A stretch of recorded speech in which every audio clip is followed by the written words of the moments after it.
Bonjour à tous et bonjour à toutes. Je suis donc Carole et voici Mathieu. Nous sommes tous les deux formateurs à Make Up For Ever Academy de Paris. Voilà, donc on va vous présenter aujourd'hui les do's et les don'ts sur les peaux après 40 ans. Voilà, donc Mathieu va commencer par vous expliquer un petit peu qu'est-ce qu'une peau mature et qu'est-ce qu'il en découle par rapport au maquillage. Bonjour, bonjour. Bonjour à tous. Donc, je m'appelle Mathieu, je suis donc maquilleur pro et professeur à l'Académie Make Up For Ever. Donc on va vraiment aujourd'hui vous parler d'un sujet qui est un petit peu particulier puisque on va vous montrer un petit peu comment dire, on appelle ça les tips and tricks en maquillage, donc les astuces pour se maquiller après 40 ans. Donc vraiment, on va vous expliquer également qu'est-ce qui se passe pour nous les maquilleurs quand on applique du maquillage sur une femme après 40 ans et quelles sont les spécificités maquillage en termes de produits et en termes d'application qui vont nous permettre finalement d'avoir un résultat optimal par rapport à cette situation donnée. Donc on va commencer. Donc là on voit que Carole commence déjà à appliquer une base. Donc je vais vous montrer un petit peu ce que c'est qu'une base. Peut-être que certains d'entre vous ne savent pas ce que c'est qu'une base. Donc une base de pré-maquillage qui se présente chez Make Up For Ever comme ceci. Donc nous, on appelle ceci la step 1, donc en anglais étape 1, donc qui est vraiment, on va dire, l'étape 1 du maquillage, l'étape cruciale qui va vraiment faire tenir le maquillage dans le temps et qui va permettre de préparer la peau un maximum pour vraiment protéger d'une part la peau contre le maquillage, contre les agressions extérieures et vraiment faire tenir le maquillage le plus longtemps possible. Donc, sur une peau, ce matin, on a vraiment deux modèles bien distincts pour vraiment vous montrer un petit peu beaucoup plus de particularités. Donc, Carole travaille sur un modèle de 40 ans et moi, je vais travailler sur un modèle qui a 60 et plus, vraiment pour vous montrer aussi ce qu'il est capable de faire et les petites astuces. Donc, sur ma modèle ce matin et sur la modèle de Carole, ce qui est vraiment extrêmement important, ça va être premièrement l'hydratation. Puisque c'est vrai qu'une peau bien hydratée, bien préparée au maquillage, c'est une peau qui va évidemment être beaucoup plus jolie et qui va porter le travail de manière beaucoup plus optimale. Donc Carole, peut-être que tu peux nous expliquer ce que tu appliques. Alors, moi, je suis partie sur une base nourrissante. Après 40 ans, on a tendance à perdre un petit peu l'hydratation, à perdre un petit peu les huiles qui composent notre peau. Donc, il va être extrêmement important de réapporter ça avec une base. Alors là, on est en maquillage, donc forcément, cette base va nous permettre de faire perdurer également le maquillage sur le temps. Maintenant, là, je vais appliquer une deuxième base de manière locale, à savoir la base lissante, qui fait partie aussi du step 1 de Make Up For Ever, qui là va permettre de lisser les ridules, de venir les combler. Donc là, on va parler de petites ridules, d'accord? Pas les rides profondes, d'accord? Ça, c'est des soins cosmétiques, voire dermatologiques, voire médicales, qui vont pouvoir s'en occuper. Là, en termes de petites ridules, sur Amina, on va pouvoir appliquer cette base pour venir lisser. Donc en général, ces petites ridules, après 40 ans, elles se situent sur le contour des yeux, autour de la bouche éventuellement. Donc là, sur Amina, ça va être vraiment sur le contour des yeux que je vais venir l'appliquer. Là, la base va être extrêmement importante, d'accord? Surtout sur une peau après 40 ans. Si votre teint n'est pas bon, si les produits ne sont pas suffisamment adaptés, votre maquillage ne sera absolument pas joli et pas harmonieux. Là, j'ai appliqué une base, ok, soit. Maintenant, il y a une deuxième chose qui, moi, me semble extrêmement important, c'est de venir par-dessus très légèrement avec une base abricotée. D'accord? Alors pourquoi? Pourquoi? Il y a quelque chose qui est extrêmement important à savoir. Quand on vieillit, d'accord, on va poser le terme, vieillir, on perd en luminosité. Le relâchement se fait, d'accord, on a les rides, mais on a aussi le relâchement, et on a aussi une baisse de luminosité qui se traduit par une peau qu'on appelle terne. D'accord? Et alors, qu'est-ce qui se passe au niveau couleur? On perd de ce qu'on appelle la vie. Quelle est la couleur qui symbolise la vie dans les couleurs primaires ou secondaires? Le rouge. Là, moi, la couleur orangée m'intéresse pour la carnation d'Amina, d'accord, qui est un petit peu hâlée, d'accord, qu'on va parler de peau métissée, et dans le orange, j'ai du rouge. Ça m'intéresse, d'accord. Donc très légèrement, superficiellement, je vais venir par-dessus mes deux bases que j'ai mis en fine couche avant, en faisant attention. Quand vous devez superposer des bases, attention à ne pas trop en mettre, d'accord. Et là, Mathieu, où là, ça se rejoint, c'est qu'il a appliqué une base rosée. Et dans le rosé, on a quoi? Magnifique, on a du rouge. D'accord? On va réinjecter de la vie dans des peaux qui sont, entre guillemets, en train de la perdre. D'accord? Exactement. Alors, tout à fait. Donc là, j'utilise vraiment une base qui est un petit peu rosée. Et je travaille bien sûr sur une peau qui est caucasienne, donc une peau claire. Et la base rosée va apporter énormément d'éclat. Donc, toutes les bases un petit peu colorées chez Make Up For Ever, on les appelle les bases éclat. Elles portent bien leur nom parce qu'elles vont apporter de la lumière. Et elles ont vraiment ce rôle d'apporter de la lumière, un maximum. La règle numéro 1 quand on maquille sur une peau après 40 ans, c'est vraiment la lumière. Donc ça, c'est la première chose. Donc la base rosée va me servir à ça. Donc j'utilise également la base rosée un petit peu sous les yeux pour venir également éclaircir le dessous des yeux, pour un petit peu lisser finalement les marques de fatigue et également venir lisser les petites ridules. Donc là, je rejoins Carole en disant que ce n'est pas un produit qui va enlever les rides, mais simplement qui va flouter. Et ensuite, après avoir bien préparé sa peau au maquillage, nous pouvons passer à l'application du teint. Donc là, je vais appliquer mon fond de teint. J'ai un fond de teint qui est vraiment spécialisé chez Make Up For Ever, qui s'appelle le fond de teint tenseur, et qui va être extrêmement hydratant, extrêmement lumineux également, et qui va contenir pas mal d'huiles finalement assez nutritives pour la peau, qui vont également être très confortables pour une peau qui a tendance finalement à s'assécher.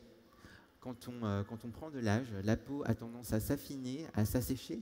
Donc on va également rapporter de l'hydratation avec un produit de teint qui est adapté au type de peau en l'occurrence. Donc là, le fond de teint tenseur. Et je vais faire attention à, alors ça c'est la petite astuce de pro, à choisir une couleur qui est très légèrement plus claire. Donc on ne va pas prendre une teinte plus claire pour ne pas griser le teint, mais très légèrement plus claire pour vraiment apporter encore une fois de l'éclat et de la lumière. Donc là, je vais partir sur une teinte très très légèrement plus claire sur Martine. Et puis, je vais également pouvoir tester un petit peu ma couleur. Et ça, c'est une autre petite astuce de pro pour vous à la maison. Et si jamais vous appliquez du maquillage sur vos clients, c'est vraiment d'apprendre à votre client de tester la teinte de son fond de teint juste là au niveau du maxillaire. Donc là vraiment on vient tapoter au niveau du maxillaire et puis quand on dégrade le fond de teint dans le cou et que la couleur disparaît, c'est que finalement on est sur la bonne couleur. Donc ça c'est vraiment très important puisqu'on veut avoir la même couleur sur le corps que sur le visage. Donc on fait vraiment attention à bien regarder la transition entre la couleur du cou et la couleur du visage pour ne pas se retrouver avec deux couleurs différentes et que ça soit un petit peu bizarre. Donc un fond de teint qui est extrêmement hydratant, le fond de teint tenseur, que je viens tout d'abord lisser sur ma main. Donc bien sûr, si c'est sur vous, vous pouvez tout à fait le faire à la main. Moi, j'utilise un pinceau puisque c'est plus pratique au niveau de l'application quand on maquille sur une personne.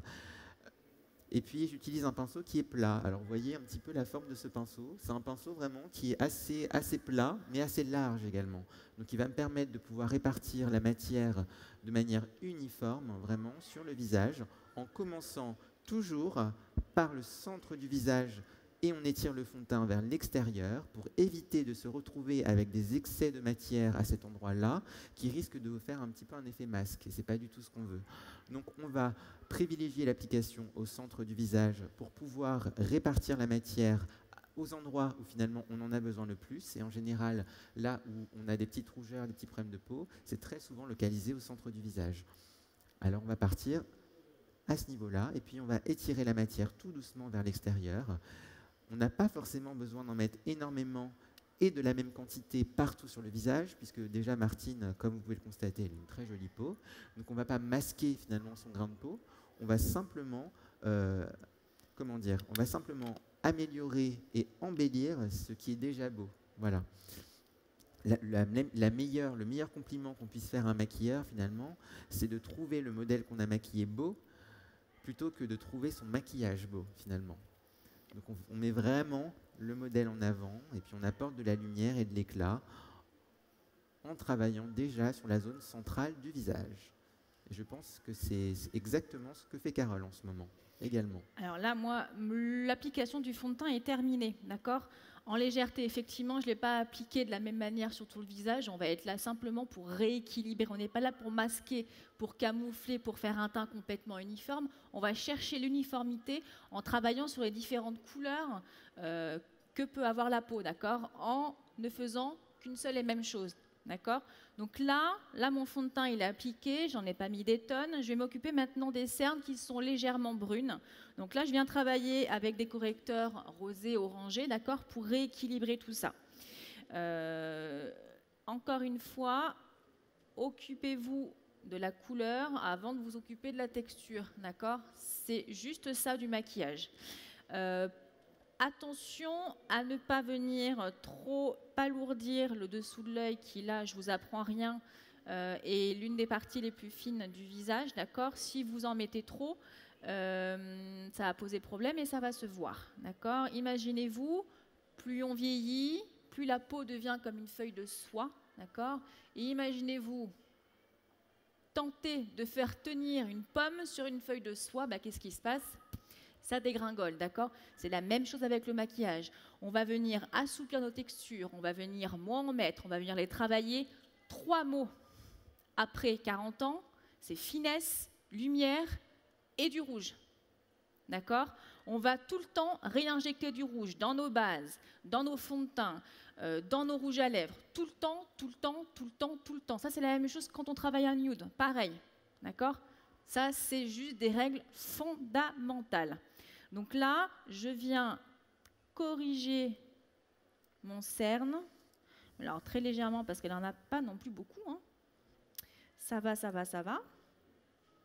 Donc là, je me préoccupe d'ores et déjà de la couleur sur un œil et sur l'autre. Et après, je viendrai injecter de la lumière. Alors, il y en a qui injectent la couleur correctrice directement dans l'anti-cerne. Il y en a qui le travaillent en 2 phases. C'est ce que je fais. Mais attention à très peu en mettre. Si vous choisissez la bonne couleur, la bonne intensité, il n'y a aucune raison que ça ne fonctionne pas. Et donc là, je vais venir apporter ma lumière avec des anti-cernes tenseurs, d'accord ? Donc les mêmes propriétés que le fond de teint tenseur que Mathieu vous a expliqué. Là, on va avoir une texture extrêmement hydratante, souple, d'accord ? Et très fine pour cette partie du visage-là. Alors, moi, je suis en train... Alors, j'ai fait exactement les étapes que Carole vous a expliquées. Donc, je suis en train de finir d'appliquer finalement le blush. Donc, je vais vous parler aussi un petit peu du blush. Et je vais en profiter également pour vous parler des textures qu'on utilise vraiment sur nos modèles ce matin. Et puis, je suis en train de travailler un blush qui est vraiment un blush crémeux. Donc, je ne travaille pas de poudre. Puisque la poudre, comme peut-être vous le savez, la poudre, c'est vraiment quelque part sur une peau après 40 ans et spécialement après 60 ans sur ma modèle ce matin, c'est un excès de matière. On veut vraiment que la matière disparaisse dans la peau. Alors je privilégie les textures les plus crémeuses possibles et les plus fines possibles pour rejoindre vraiment le discours de ma collègue. Donc là, vraiment, je suis sur un fond de teint qui est crémeux, qui est lisse, un anti-cerne également, et j'applique par-dessus mon fond de teint qui n'est pas poudré, hein, donc je n'ai pas apposé de poudre sur mon fond de teint qui est encore finalement encore mouillé, encore humide. J'applique donc ce blush crémeux, donc c'est le blush HD vraiment qui est, je vais vous le montrer un petit peu dans le petit pot, vous voyez. Donc c'est un blush qui, on pense que c'est peut-être que vous voyez que c'est de la poudre de loin, mais c'est de la crème, vraiment. Donc ça se fond extrêmement bien dans le fond de teint. Et l'avantage, c'est que puisqu'on le pose sur la peau, on a le blush qui se mélange au fond de teint qu'on a déjà posé.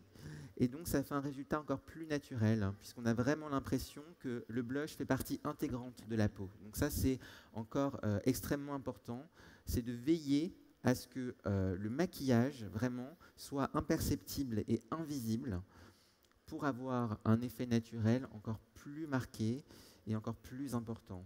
Donc là, vous voyez que j'utilise 2 pinceaux. Alors, tout simplement, mon pinceau de fond de teint et mon pinceau de blush. Donc je jongle entre les deux. Je peux tout à fait revenir avec mon autre pinceau de fond de teint qui, je ne remets pas de fond de teint supplémentaire, mais j'ai simplement le résidu de fond de teint qui me reste sur mon pinceau. Et puis j'utilise mon pinceau pour dégrader mon blush, la matière, et faire fondre un maximum les deux matières ensemble. Et je pense que Carole utilise également un blush crème, n'est-ce pas? Alors là, mon blush crème, moi, je viendrai le mettre juste après. Là, je suis en train de fixer mon teint avec de la poudre, d'accord? Donc là, c'est une super matte loose powder teintée, d'accord? Toujours pareil, hein, elle est légèrement orangée, donc hop, ça va me réapporter de la vie, ça va m'intéresser grandement. Voilà, donc là, je fixe tout ça au pinceau. Je balaye, j'enlève toutes les brillances. Attention à ne pas venir trop alourdir non plus, d'accord? Encore une fois, on va chercher à faire des choses assez aériennes. Alors, le blush crème, généralement, on peut le mettre, d'accord? C'est recommandé de le mettre avant la poudre. Là, moi, j'ai mis peu de poudre, je maîtrise ma matière, je vais pouvoir le mettre sur mes pommettes. Donc là, je viens prendre un pinceau assez léger, rond, assez aéré, et je vais venir travailler avec deux styles de blush différents, un orangé qui est extrêmement pigmenté, d'accord, et un rosé pour essayer de l'atténuer un petit peu. Et puis là, je vais venir le mettre en bonne mine. Donc elle va sourire. Et là, on va venir, hop, je commence par là pour que vous puissiez voir, remonter, resculpter, et en même temps, ça me sculpte, d'accord? On va repulper, on va faire remonter les traits en illusion avec de la couleur par-dessus des formes du visage. Alors, pendant que Carole est en train de poursuivre sur son teint, moi, je commence mes yeux. Donc, qu'est-ce qui se passe finalement après 40 ans, après 60 ans? On a malheureusement la gravité qui fait son effet, ça arrive à tout le monde, hein. Donc nous, on a des petites astuces quand même pour vraiment pallier à ça en tant que maquilleur. Ça va vraiment être de travailler donc, sur Martine ici. Donc là, je suis sur un crayon qui va me permettre finalement d'avoir plus de stabilité. Donc quand vous désirez vous maquiller finalement avec des fards à paupières, je vous invite fortement à travailler avec une base de couleur qui va permettre de stabiliser un petit peu votre matière et pouvoir, encore une fois, faire durer votre maquillage dans le temps. Qu'est-ce qui se passe également? C'est que quand on a finalement la paupière qui chute, on a tendance à avoir le creux de la paupière qui se rabat finalement sur la ligne des cils. Et pour éviter ça, moi j'utilise un crayon qui est waterproof, c'est-à-dire que je l'utilise en base de couleur au coin externe de l'œil. Le coin externe de l'œil qui est extrêmement important en maquillage et surtout sur un œil qui a tendance à un petit peu chuter, puisqu'il va me permettre finalement de relever tout doucement avec un jeu d'ombre et de lumière la forme de mon œil pour donner un effet vraiment sculptant à mon regard. Donc là, vraiment, le coin externe est extrêmement important en maquillage. C'est vraiment la partie la plus importante finalement, puisque c'est la partie qui corrige et qui donne la direction du regard. Donc ça fonctionne sur finalement les peaux matures, mais ça fonctionne également sur tout type de maquillage que vous faites au quotidien. Donc si vous remarquez, je me fais ma petite démarcation avec mon crayon. Ça me permet aussi de protéger mon ras de cils vraiment pour éviter qu'il ne bave dans la journée. Et puis, je me mets déjà ma petite direction et je sais directement où aller quand je vais poser mes fards à paupières par-dessus. Alors. Donc là, Mathieu s'occupe des yeux. Moi, je suis venue simplement repigmenter. Elle a des sourcils qui sont tatoués, d'accord? Donc, je ne vais pas m'amuser à les retravailler, à les épaissir. Avec le fond de teint, la poudre, ça ternit légèrement. Avec le temps, votre tatouage peut également ternir. Donc là, on est venu réinjecter un petit peu de pigment à l'intérieur, toujours pareil, en réchauffant avec des brins légèrement rouges, d'accord? Ça, c'est très important. Je suis venue mettre un produit sur les lèvres, le temps que je fasse mon maquillage assez naturel au niveau des yeux, ce qu'on appelle le Lip Booster, qui est un nouveau produit chez Make Up For Ever et qui est assez fabuleux. Là, on est dans un sérum qui va être hydratant et repulpant, d'accord? Il en existe deux, un transparent et un légèrement rosé. Là, j'ai mis un légèrement rosé sur Amina. Le temps que je termine mon maquillage des yeux, j'aurai simplement ou à en remettre ou à appliquer un rouge à lèvres de mon choix et mes lèvres seront vraiment belles, d'accord? Donc ça, on peut vraiment partir comme sur un soin. Là, au niveau des yeux, je vais venir par appliquer une base clair, encore une fois, rosé. Surtout sur Amina, pourquoi ferme les yeux, elle a un début de paupière qui est légèrement bruni. D'accord? Comment est-ce qu'on va pouvoir corriger ça? Toujours pareil, avec du rouge. D'accord? Donc, je vais venir appliquer mon petit fard qui est mat. D'accord? Donc ça, Mathieu vous l'a expliqué. On va partir sur des mats désatinés. Hein. On évite les couleurs flashy, on évite les paillettes. On évite tout ça sur les pommatures, ça marque assez facilement. Alors exactement, vraiment, on travaille des textures qui sont plutôt mates, qui ne sont pas trop irisées, puisque l'irisé va contenir finalement des particules de paillettes, et on va éviter finalement les particules de paillettes pour éviter qu'elles ne filent finalement dans les plis et qu'on accentue finalement le côté, les petites ridules. Donc ça, vraiment, c'est aussi une astuce que vous devez retenir, c'est qu'on évite à tout prix tout ce qui est extrêmement irisé. Donc on va plutôt privilégier les textures satinées, voire peut-être un petit peu perlées pour apporter de la lumière, puisque comme vous vous rappelez au début, on vous a expliqué que la lumière était extrêmement importante, mais on ne va pas forcément partir sur des textures qui sont trop irisées pour ne pas marquer finalement les ridules. Donc, au niveau de la forme de maquillage, le plus important, c'est vraiment d'utiliser son ombre à paupières pour pouvoir la surélever en partant du coin externe de l'œil. Donc vraiment, je surélève ma couleur pour pouvoir, par effet d'optique et par un effet d'ombre finalement, relifter l'œil vers le haut pour agrandir et ouvrir le regard. Et puis, j'utilise également le surplus de poudre qu'il me reste sur mon pinceau pour légèrement la poser dans le creux de la paupière pour donner l'illusion finalement que mon creux de paupière se situe légèrement plus haut pour, encore une fois, ouvrir le regard. Donc, quand on maquille, finalement, et quand on fait du maquillage pro, tout est une question de couleur. Donc, Carole vous l'a expliqué en apposant du rouge pour apporter de la vie, mais également une question d'ombre et de lumière pour pouvoir sculpter et redonner une forme, finalement, à un œil et pour pouvoir le redéfinir. Voilà, exactement. Donc là, je fais la même chose que fait Mathieu, à savoir redessiner un petit peu le contour de l'œil. Attention à ne pas venir le fermer, d'accord? Donc à venir avec un tracé de crayon complètement fermé. À l'inverse, un mascara en haut et en bas ne fera couvrir votre œil. Là, avec un tracé de crayon au ras de cils, regardant l'air, on va vraiment le mettre aux 2/3, grand maximum, à partir du coin externe, d'accord? Là, j'ombre. Je ne fais que ombrer simplement pour donner l'illusion de lifter l'œil. D'accord? Donc là, cette règle-là fonctionne quand on a envie de lifter un œil. D'accord? C'est un joli repère pour ne pas se perdre. Alors, ferme les yeux. Je vais venir travailler également le ras de cils supérieur, très légèrement, et je vais venir flouter, flouter, flouter. Partez du principe que vous devez ombrer et pas appliquer un fard à paupières, d'accord? C'est vrai que dans l'optique, on applique un fard à paupières, on a tendance à en mettre beaucoup, que de ombrer, on a tendance à avoir la main relativement légère. Donc, au niveau des teintes, partez sur des pastels, d'accord, des teintes qui sont quand même relativement sympas à regarder, d'accord, donc des rouges, des rosés, des bruns, pas des bruns cendrés, d'accord, surtout pas, ça éteint énormément. Partez vraiment sur là, des teintes quand même relativement gaies, mais pas flashy, surtout pas. Et alors, estompez un maximum. Alors moi, je suis sur l'application du mascara et je privilégie un mascara qui est allongeant, puisque les mascaras qui sont épaississants vont avoir tendance à alourdir un petit peu les cils et le regard.